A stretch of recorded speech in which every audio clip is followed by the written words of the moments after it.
Again, of course, you've got the property concept, which you use in this case from a sort of different angle. You just say, well, I have the ownership right, and I have the right to exercise my ownership right in the sense that I don't prevent anybody from doing it, but I still need to have the ownership right. So it is not really that different.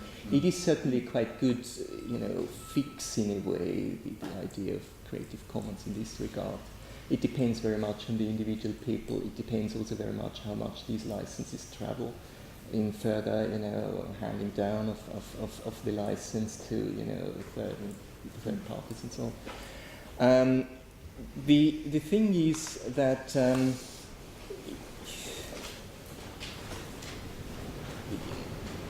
it is probably an approach to keep the copyright system in place and to do something else rather than to change it, which is probably difficult to do because nobody knows what else we should do, and therefore we go with this, which is probably not a bad approach. The problem, of course, is that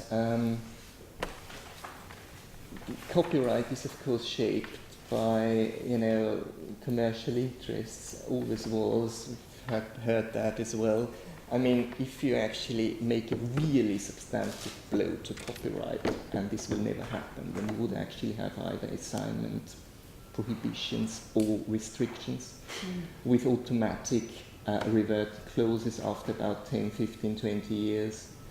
You would have a strong restriction of the property right of copyright. I mean, this is the old myth that if it is a property right, it has to be forever. There's no reason for that. Also conceptually not. I mean, the lease exists for hundreds of years as a property right and is by nature determined in time.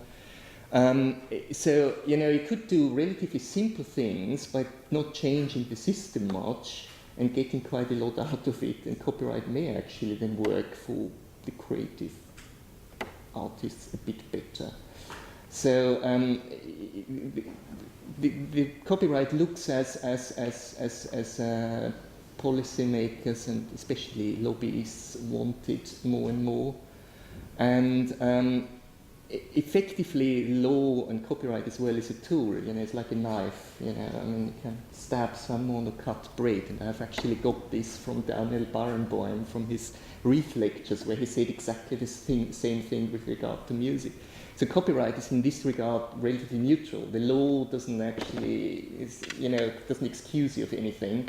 The law just reflects what you do, and you can do everything with it, and also quite nasty things.